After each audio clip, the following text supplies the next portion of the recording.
And welcome to part 1 of Let's Play Legend of Zelda Twilight Princess. I am Mac85. I'll be your host for the ensuing adventure. Now, obviously, this is not the very first episode I have done of Legend of Zelda Twilight Princess. The first was the intro, but I felt that deserved its own little video itself, so that's why I slated part 1 here. Now, as you can see, we just started. The kids are outside. It is Beth, Mallow, and I cannot remember the name of the third guy for the life of me. Door is right down here. Of course, the map can give you a hand there. Now, even though this is the official, start of the gameplay, not much combat, if any, here. I just like to jump off there. And the kids are having a conversation. It's all about a slingshot.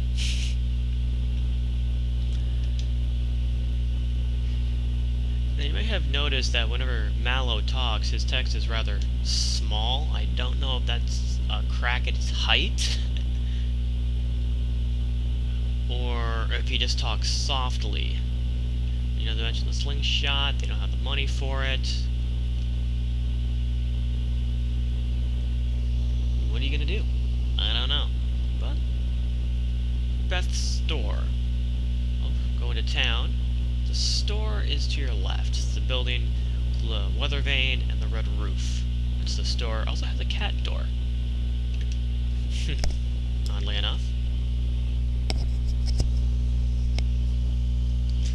And it's Sarah's Sundries. Good name. This is obviously the owner, Sarah. However, she seems a little depressed. Recognizes Link. Mentioned something about her cat. Well, can't do much about the cat, ma'am. Sorry. You have a slingshot up there. You mind if I ask how much that is?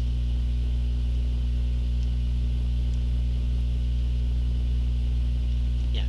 Can't buy anything unless you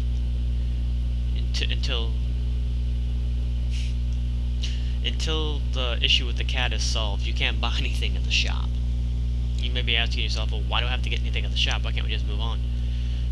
Well, I hate to say it, it's one of those, you have to buy the slingshot, or you can't move on with the game.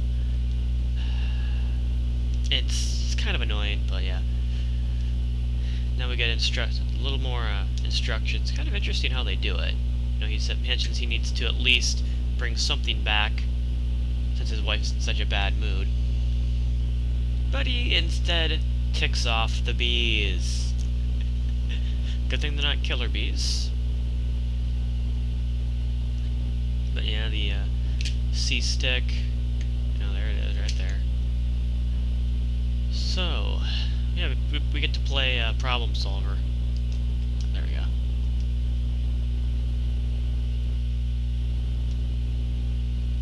Colin's mother here, cannot remember her name for the life of me.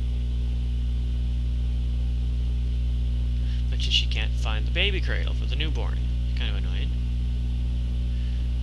Got a guy up here. I come walk over by him, and he tells me to target him with L and then hit A to speak. It's pretty much the equivalent of Z targeting if you have ever played Ocarina of Time or Majora's Mask. Pretty straightforward in the control scheme. Climate animation's beautiful. A little, annoying, I guess you might say as well, but yeah. He points out the cat is over behind his house, just staring at the creek. Catching a fish. Well, you know what? That's not a bad idea. However, I don't exactly have a bottle to catch a fish in. But he points out the grass. Not sure what that's for. Well, because I do. You can pick it, just like the horse grass from earlier.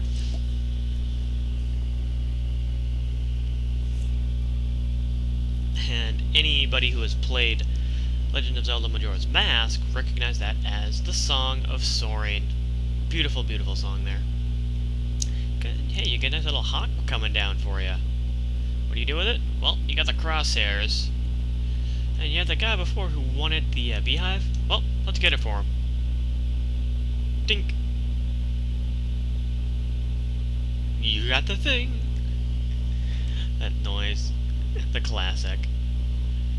And then, oh, missed the jump. You can swim a little faster too, which is nice. Not stuck at the same swim speed.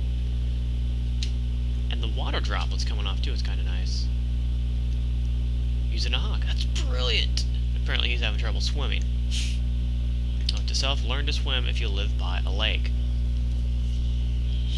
So now, let's line myself up a little better here. Jumping across the roof. Back here. Oh, more grass. And if you notice, you've got something jumping down there. It's a monkey. I'm pretty sure it's a monkey. We had a better look once the hawk flies over.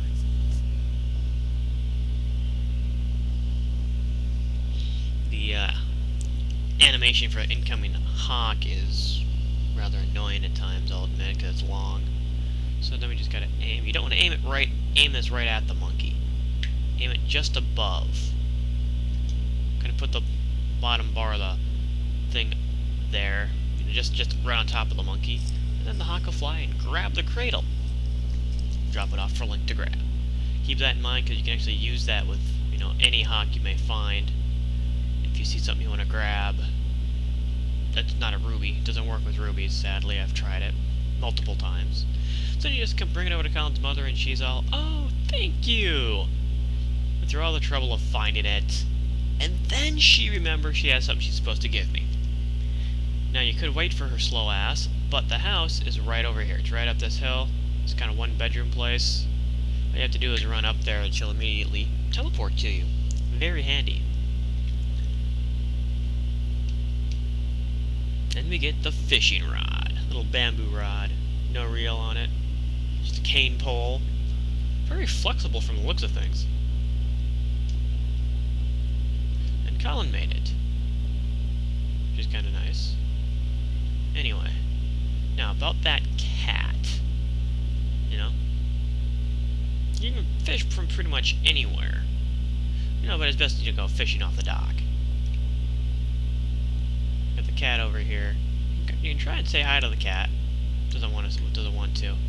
So now we get to put the fishing rod. You push up on the D-pad, put it to either X or Y, pull it out, and there we go. Little bobber fishing. Whoa, that was quick. And then when you get the bobber goes down, you just pull back on the C stick, and it'll just pull it in. Don't have to do anything. Really easy to fish. You actually will get a heart for that, which is nice. And then you notice, oh, the cat decided to take interest in me now. Interesting. Well, there's a very good reason for that. You go cast out another line. Come on. Thank you. You can angle his arm like that if you want. It doesn't really matter, though. It's all aesthetics. 2 fish, you get a new size record, and the cat steals your fish. Now, of course, if you remember, the cat ate the family's fish that they were going to have for dinner. You'd think it would take more than 1 fish to feed a family of 3. But apparently not. I mean, you'd think. But at this point, it would seem no. So now we run back. We can have running with the fishing rod. Not the smartest idea, especially if the hook catches you somewhere you don't want it to get caught. So we get to run back to the house. It's got that nice little kitty door for the cat. And now you see, cat's got a nice saucer of milk. Sarah's watching it, all happy, and has a story she must tell us. Worried about being angry. You know, animals are rather smart and sentient. So guess what? We get a half a bottle of milk. I'm sure the other half went into the saucer.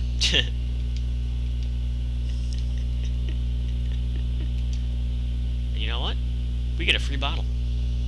Right on. Bottles. Very, very important in the Zelda universe. Very important. So then she asked if there's anything we want to buy. Well, they have milk for 10 rubies. Oh no, it's a full bottle of milk. You'd get 2 drinks instead of just 1. The bee larva, however, you can scoop that out of the busted beehive yourself, so you don't have to pay for it. And then the slingshot, along with 50 pellets, so you get the ammo with it as well, which is handy, but it's 30 rubies. We're a little short. As in 30 rubies short.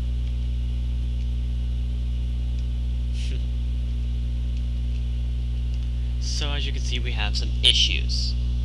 And we'll be getting to the purchase of the slingshot in the next episode of Let's Play Legend of Zelda Twilight Princess.